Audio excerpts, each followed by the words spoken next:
Hello बच्चों, नमस्कार। आप सभी का स्वागत है आपके परिवार डिलीजेंट स्टडी सर्कल में।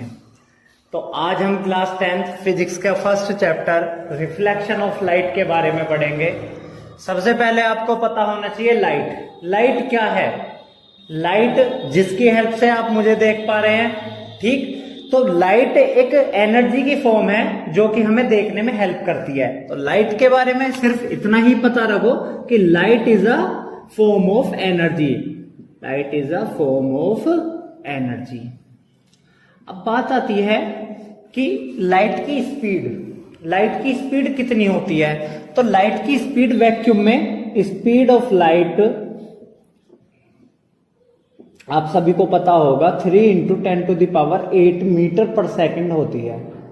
लेकिन ये क्या है, इसकी अप्रोक्सीमेट वैल्यू है। अगर हम बात करें एग्जैक्ट वैल्यू के बारे में तो स्पीड ऑफ लाइट होती है 299,792,548 मीटर पर सेकंड। इसी को अगर अप्रोक्स में लेंगे तो 3 × 10⁸ मीटर पर सेकंड। उसके बाद आता है ल्यूमिनियस ऑब्जेक्ट और नॉन ल्यूमिनियस ऑब्जेक्ट। सबसे पहले बात आती है ल्यूमिनियस की। ल्यूमिनियस ऑब्जेक्ट क्या होते हैं? ल्यूमिनियस ऑब्जेक्ट वो ऑब्जेक्ट होते हैं जिनके पास खुद की लाइट होती है। जैसे कि सूरज, आपको पता है पूरी पृथ्वी पर रोशनी किसकी वजह से है? सन की वजह से। तो सन के पास एक अपनी लाइट है, इसीलिए वो क्या हुआ? Luminous object. अगर डेफिनेशन की बात करें, those object which have their own light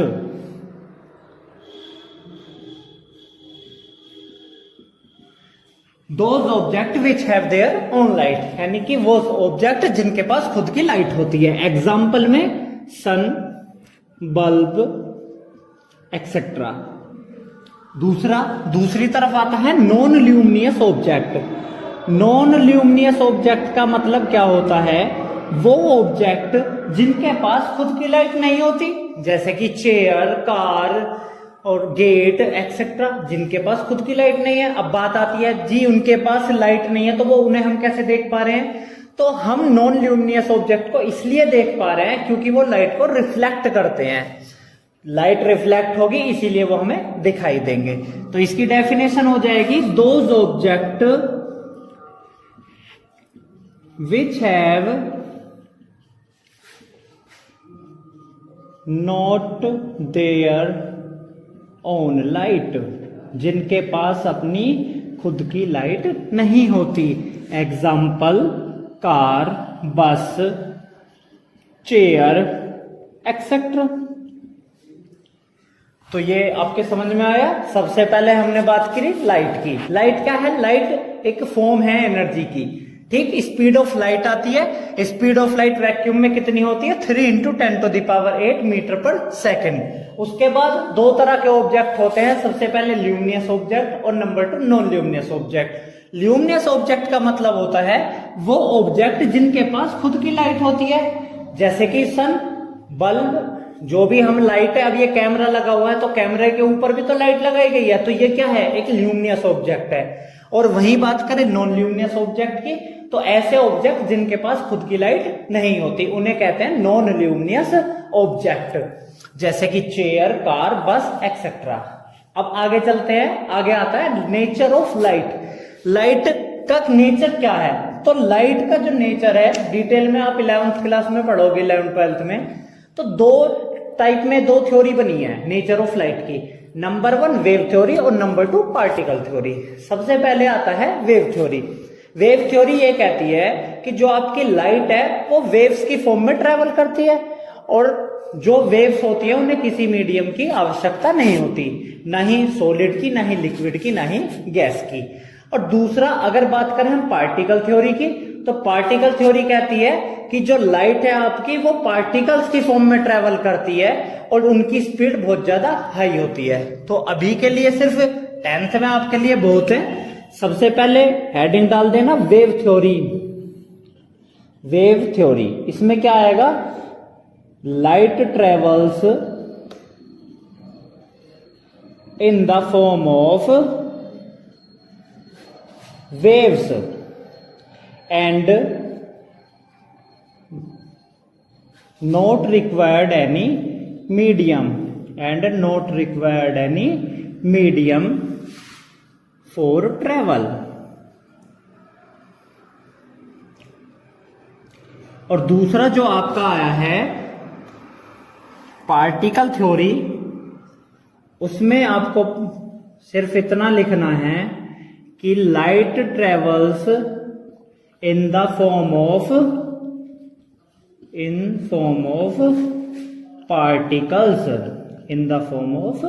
particles and the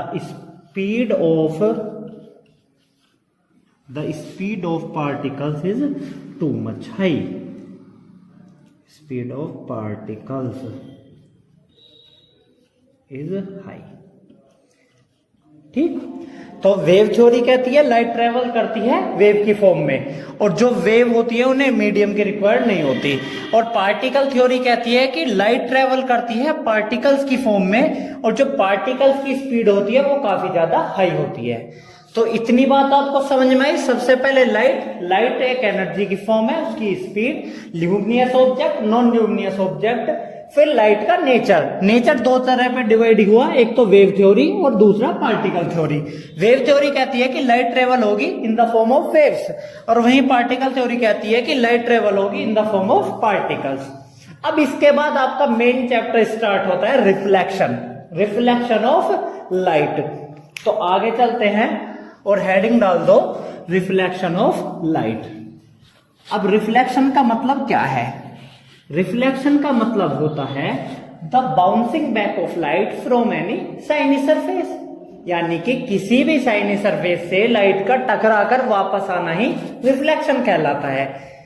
अब वो शाइनी सरफेस कुछ भी हो सकता है, कोई भी जिसमें अपनी चमक है, चाहे वो गेट हो, चाहे वो चम्मच हो, चाहे वो मिरर हो, चाहे वो लेंस हो, जो भी है एक शाइनी होने चाहिए, उसमें अपनी चमक होनी चाहिए, उससे वापस लाइट टकराकर वापस जो आ रही है उसी को बोलेंगे रिफ्लेक्शन ऑफ लाइट। तो इसकी डेफिनेशन होती है रिफ्लेक्शन की, the bouncing back of light,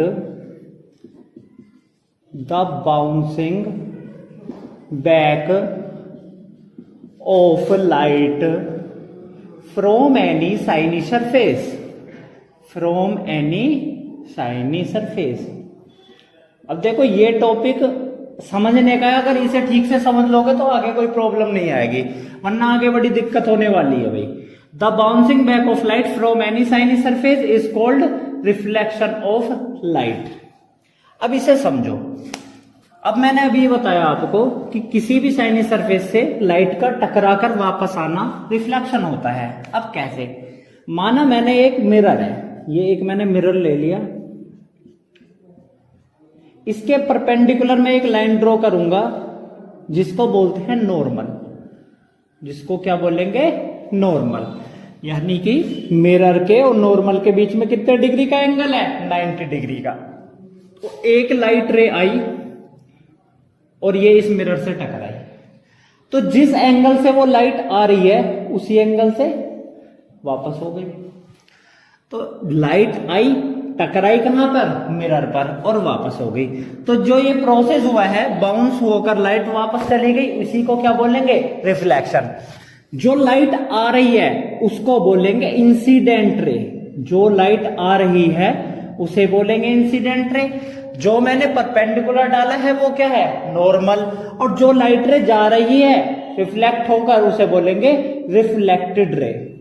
इसे क्या बोलेंगे? Reflected ray. बात समझ में आई? रिफ्लेक्शन समझ में आया?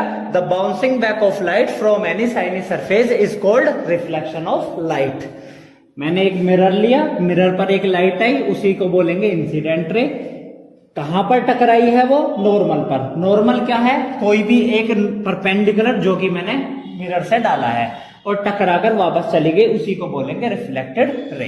यहां तक कोई दिक्कत? अब बात आती है लॉज ऑफ रिफ्लेक्शन। रिफ्लेक्शन के बाद आता है लॉज ऑफ रिफ्लेक्शन। तो हेडिंग डाल दो लॉज ऑफ रिफ्लेक्शन। देखो ये चैप्टर ऐसा है कि बोर्ड में 101% क्वेश्चन तो आ नहीं है, और अगर समझ लिया तो मुझे लगता है इससे आसान कोई चैप्टर में नहीं है। सिर्फ दो फॉर्मूले काम कर रहे हैं, मेन जो न्यूमेरिकल आएंगे आगे भी, एक तो आपकी मिरर इक्वेशन, एक लेंस इक्वेशन, मैग्निफिकेशन आएगा। तो अगर अभी से धीरे धीरे सीखते हुए चलोगे तो आगे के टॉपिक बिल्कुल हार्ड नहीं लगेंगे। तो पहले रिफ्लेक्शन समझ में आया। रिफ्लेक्शन क्या हुआ? Bouncing back of light. तो अब हम बात कर रहे थे लॉज ऑफ रिफ्लेक्शन की, ठीक। रिफ्लेक्शन आपकी समझ में आया, उसके बाद रिफ्लेक्शन के लॉज आते हैं। तो रिफ्लेक्शन के लॉज क्या है? रिफ्लेक्शन के दो लॉ हैं। Number 1, the angle of incidence is equal to the angle of reflection, यानी कि एंगल आई किसके बराबर होगा? एंगल आर के। अब मैं आपको समझाता हूं, ध्यान से देखो बोर्ड पर। मैंने एक मिरर लिया, ठीक। मिरर पे परपेंडिकुलर डालूंगा तो क्या बन जाएगा? नॉर्मल बना। अब नॉर्मल पर अब एक लाइट रे आ रही है, और लाइट रे कहां पर मिल रही है? नॉर्मल पर मिल रही है। तो जो एंगल बनेगा नॉर्मल का और इंसिडेंट रे के बीच में, उसी को बोलेंगे एंगल ऑफ इंसिडेंस, जिसे हम एंगल आई से डिनोट करते हैं। जिस एंगल से वो लाइट रे आई है उसी एंगल से वापस चली जाएगी, जिस एंगल से आई है उसी एंगल से वापस चली जाएगी। तो जो एंगल बना आपका रिफ्लेक्टेड रे और नॉर्मल के बीच में, उसे हम एंगल ऑफ रिफ्लेक्शन बोलते हैं, जिसे एंगल आर से डिनोट करते हैं। तो इसके नाम में लिख रहा हूं, ये क्या है? इंसिडेंट रे, ये नॉर्मल, और ये रिफ्लेक्टेड रे। तो फर्स्ट लॉ क्या कहता है? The angle of incidence is equal to the angle of reflection, यानी कि जो इंसिडेंट रे और नॉर्मल के बीच में एंगल बना उसी को क्या बोलेंगे हम? Angle of incidence. जो नॉर्मल और रिफ्लेक्टेड रे के बीच में बना उसे बोलेंगे एंगल ऑफ रिफ्लेक्शन। तो पहला नियम कहता है कि जो एंगल ऑफ इंसिडेंस है वो हमेशा किसके बराबर होगा? एंगल ऑफ रिफ्लेक्शन के, यानी कि angle I is equal to angle R. इतनी बात समझ में आई। सेकंड लॉ है the incident ray, normal and the reflected ray are lying in same plane. अब यहाँ पे देखो आप, इंसिडेंट रे, नॉर्मल और रिफ्लेक्टेड रे, ये तीनों एक ही पॉइंट पर मिल रहे हैं ना। तो जब तीनों एक ही पॉइंट पर मिल रहे हैं, इसीलिए सेकंड लॉ बना कि incident ray, reflected ray and normal तीनों एक ही प्लेन में लाई करेंगे। इतनी बात समझ में आई। अब ये छोटी छोटी सी डेफिनेशन है, लेकिन पता होनी चाहिए। सबसे पहली डेफिनेशन इंसिडेंट रे की। इंसिडेंट रे का मतलब क्या है? कि द लाइट रे कम्स ऑन द मिरर, जो मिरर पर लाइट रे आ रही है उसे क्या बोलेंगे? इंसिडेंट रे, ठीक। जो परपेंडिकुलर हमने मिरर से डाला, तो perpendicular which is drawn on the mirror is called normal. फिर बात आती है रिफ्लेक्टेड रे की। रिफ्लेक्टेड रे क्या है? द लाइट रे विच रिफ्लेक्ट फ्रॉम द मिरर, जो मिरर से रिफ्लेक्ट होकर वापस जा रही है उसी को क्या बोलेंगे? Reflected ray. बात समझ में आई। ऐसे ही एंगल ऑफ इंसिडेंस की डेफिनेशन अगर कोई पूछे तो क्या बताओगे? कि the angle between incident ray and the normal is called angle of incidence. इतनी बात क्लियर। उसके बाद आता है एंगल ऑफ रिफ्लेक्शन। तो इसकी डेफिनेशन खुद बताओ, देखो। The angle of angle between normal and reflected ray is called angle of reflection. यहां तक कोई दिक्कत? अगर कोई दिक्कत परेशानी हो तो इसे ढंग से देख लो डायग्राम को, सारी चीज यहीं से क्लियर हो जाएंगी। जिस एंगल से लाइट रे आई है उसी एंगल से वापस चलेगी। पहला law incident ray, normal, reflected ray तीनों एक ही पॉइंट पर मिल रहे हैं, तो ये ही सेकंड लॉ हो जाएगा कि all are lying in same plane. इतनी बात समझ में आई। अब आगे चलते हैं। अब हम बात कर रहे हैं रिफ्लेक्शन की। तो रिफ्लेक्शन देखो मिरर से होता। अब सबसे पहले एक बेसिक सी चीज मैं आपसे पूछता हूं कि मिरर और लेंस, ये दो चीज इस चैप्टर में आने वाली है, तो इनके बीच में अंतर क्या है? जो आपके सीनियर भी हैं, जिन्होंने 10th भी कर ली, उन्हें भी आधों को नहीं पता कि रिफ्लेक्ट जो मिरर है और जो लेंस है उनके बीच में बेसिकली अंतर है क्या। भाई मिरर क्या चीज है और लेंस क्या चीज है। अब देखो रटी रटाई डेफिनेशन बताओगे मुझसे काम नहीं चलेगा, ठीक। बेसिक आपके क्लियर होने चाहिए। आगे चल के कोई पूछेगा तो क्या उसे रटी हुई डेफिनेशन सुना दोगे? तो एक सीधी सी बात मैं बता रहा हूं, मिरर वो होता है जिससे लाइट पास नहीं होती, टकराकर वापस आ जाती है। जैसे मैंने यहाँ पे बनाया, अगर लाइट रे इसमें पास हो जाती तो फिर कभी टकरा कर वापस आती, वो तो आर पार निकल जाती ना। तो मिरर वो होता है जिसमें लाइट रे आर पार नहीं होती, और लेंस वो होता है जिसमें लाइट रे आर पार हो जाती है। अब देखो मैंने चश्मा लगा रखा है, तो चश्मे में क्या लग रहा है, लेंस ही तो लग रहा है। अगर इसमें लाइट रे आर पार नहीं हो पाती तो मैं फिर कैसे देख पाता, मुझे थोड़ी पता लगती कैमरा कहाँ पे लग रहा है। तो इसीलिए लेंस में लाइट रे एक जगह से दूसरी तरफ लेंस के थ्रू पास हो जाती है, जबकि मिरर में लाइट रे पास नहीं होती। इतनी बात क्लियर हुई। अब आगे चलते हैं। रिफ्लेक्शन क्लियर हुआ, लॉज ऑफ रिफ्लेक्शन क्लियर हुए। अब रिफ्लेक्शन और लॉज ऑफ रिफ्लेक्शन के बाद एक चीज आती है ऑब्जेक्ट और इमेज। अब बात आएगी कि ऑब्जेक्ट क्या है, इमेज क्या है। तो सबसे पहले अंतर पता होना चाहिए ऑब्जेक्ट के और इमेज के बारे में। तो ऑब्जेक्ट क्या है, ऑब्जेक्ट वो है जिसके द्वारा लाइट इमिट होती है, लाइट कहीं से आ रही है तो वो क्या है, वो ऑब्जेक्ट है। इमेज क्या है, इमेज एक ऐसा वर्चुअल अपीयरेंस हमने माना है जो कि ऑब्जेक्ट की वजह से बन पा रहा है, वो हो क्या इमेज। बेसिकली कोई इतना वो नहीं है कि डेफिनेशन आप लिखो, इसे बुक में है पढ़ लेना। ऑब्जेक्ट और इमेज अंतर पता होना चाहिए। ऑब्जेक्ट जिससे लाइट रे इमिट हो रही है, और इमेज जहां पे हमारी लाइट रे जिसके द्वारा आ रही है, जहां से हमें एक ऐसा आभास हो रहा है कि हाँ भाई यहाँ पे कुछ है, कुछ ऑब्जेक्ट फील हुआ, तो वो क्या एक अपीयरेंस ही तो हुआ, उसी को बोलेंगे इमेज। अब इमेज देखो दो तरह की होती है, नंबर एक रियल इमेज और number two virtual image. Real और वर्चुअल में क्या अंतर है, ऐसी इमेज जिन्हें हम स्क्रीन के ऊपर ला सकते हैं वो होगी रियल इमेज, और जिन्हें हम स्क्रीन के ऊपर नहीं ला सकते उन्हें क्या बोलते हैं, वर्चुअल इमेज। जैसे कि सिनेमा हॉल जाओ तो सिनेमा की स्क्रीन पे जो चल रहा है वो कैसी इमेज है, रियल। और घर में जो मिरर लग रहा है, हम खुद को मिरर में देख रहे हैं, तो वो कैसी इमेज है, वर्चुअल। बात समझ में आई। जिसे स्क्रीन पे लाया जा सकता है वो रियल, और जिसे स्क्रीन पे नहीं लाया जा सकता उसे बोलते हैं वर्चुअल। इतना क्लियर हुआ। अब बात करते हैं स्फेरिकल मिरर्स की। अब स्फेरिकल मिरर्स बेसिकली होते क्या है, अब नाम से ही आपको क्लियर हो रहा होगा, स्फेरिकल मिरर। इसमें एक नाम आया स्फेयर, स्फेयर से ही तो बना स्फेरिकल। तो ऐसे मिरर जो कि स्फेयर से निकले हैं उन्हें ही क्या बोलेंगे, स्फेरिकल मिरर। भाई सीधी सी बात है, जो मिरर स्फेयर से निकले हैं उन्हें क्या बोलेंगे, स्फेरिकल मिरर। मान के चलो मेरे पास ये एक स्फेयर है, ठीक बना, ये है हमारा एक स्फेयर। इसका मैंने पार्ट कट कर लिया, माना मैंने यहां से यहां तक इसका एक पार्ट कट कर लिया, तो ये बना। तो ये क्या बना, ये बना spherical mirror. The mirror which are cut from sphere is called spherical mirror. इतनी बात समझ में आई।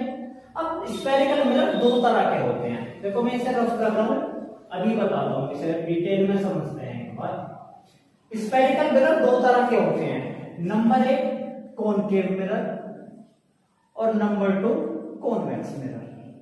ठीक, नंबर वन कॉनकेव मिरर और नंबर टू कॉन्वेक्स मिरर। अब दोनों में अंतर बहुत जरूरी है, कॉनकेव में और कॉन्वेक्स में। मैंने ये बनाया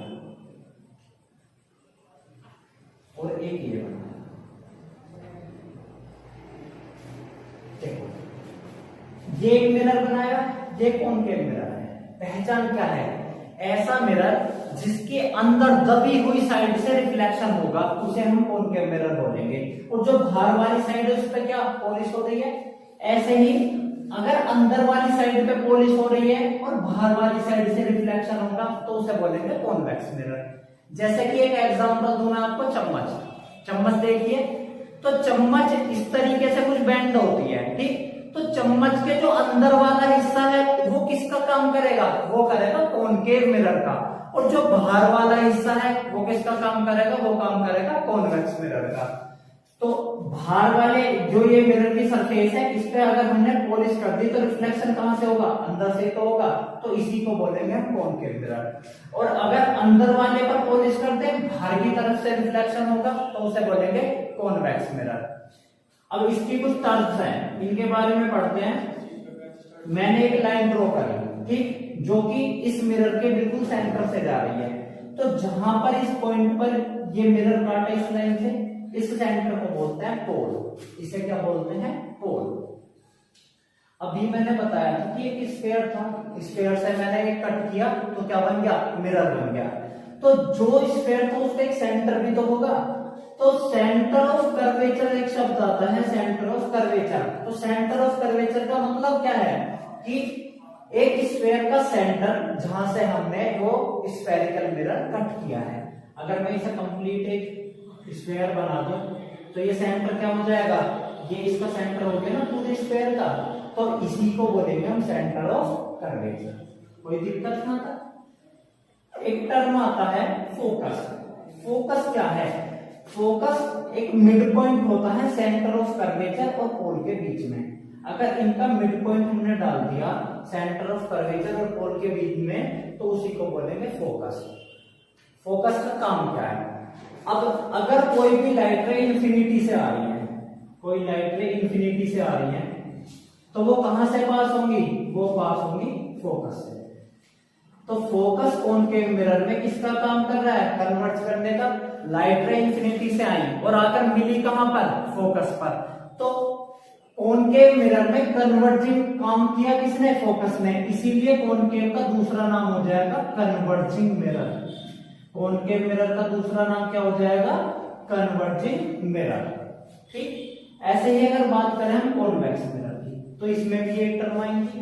जिस पॉइंट पर ये काटा उसी को क्या बोलेंगे? पोल। जिस सेंटर से ये निकला है मिरर उसी को बोलेंगे सेंटर ऑफ कर्वेचर। और इनका जो मिड पॉइंट होगा वो क्या होगा? फोकस। यहां तक कोई दिक्कत? अब फोकस का मतलब क्या?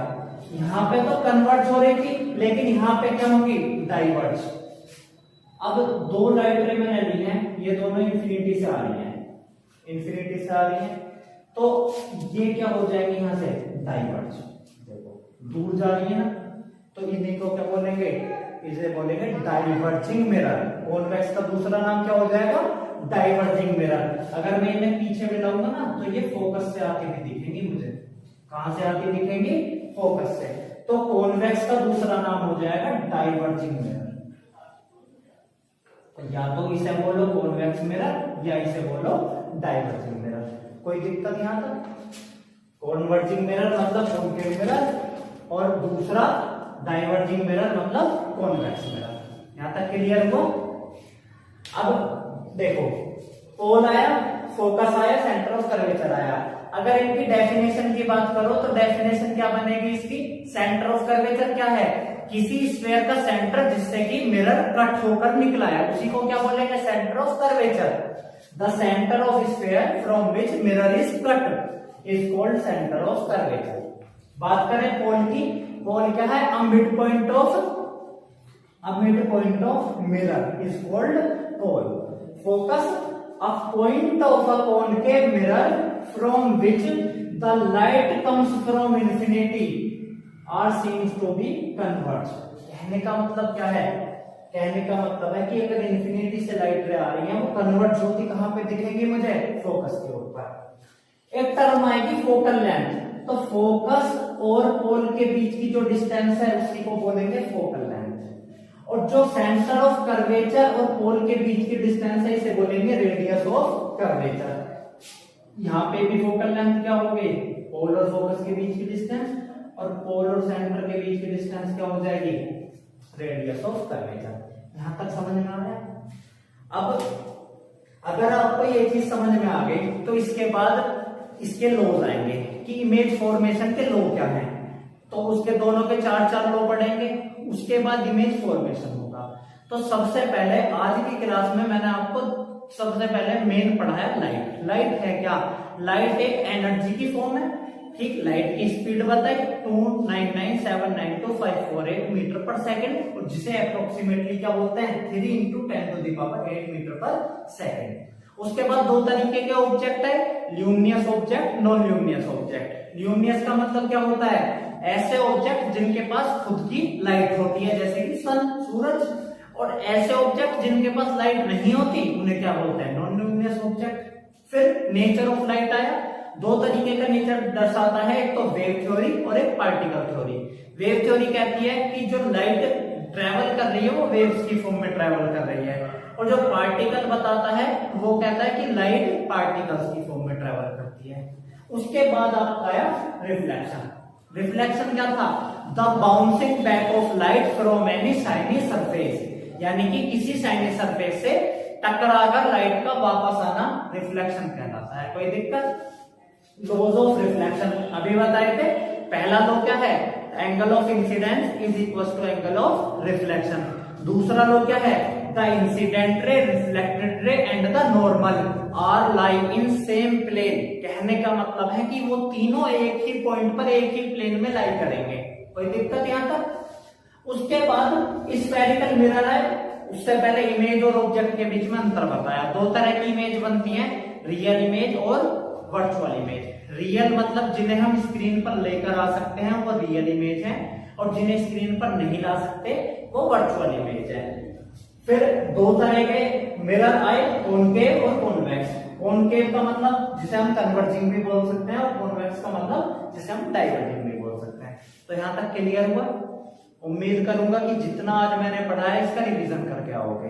अगली क्लास में अगर आप इसका रिवीजन करके आओगे तो फिर आगे के जो आपके टॉपिक्स हैं वो क्लियर होते चले जाएंगे। इमेज फॉर्मेशन पढ़ोगे, उसके बाद में फिर फोकल लेंथ के बारे में पढ़ोगे, और जो ये मिरर इक्वेशन है वो और न्यूमेरिकल। रिफ्लेक्शन खत्म होगा, रिफ्लेक्शन के बाद फिर स्टार्ट होगा रिफ्रैक्शन। रिफ्रैक्शन के बाद चैप्टर क्लोज। तो अगर डेली का काम डेली करते रहोगे तो कोई बर्डन नहीं आएगा, और अच्छे से अपनी पढ़ाई करो, जो भी हो रहा है उसका डेली का रिवीजन करो। तो आज की क्लास को यहीं पे एंड करते हैं। अगर आपको ये वीडियो अच्छी आ रही लग रही है तो हमारे चैनल को लाइक करें, सब्सक्राइब करें, और अपने दोस्तों में ज्यादा से ज्यादा शेयर करें।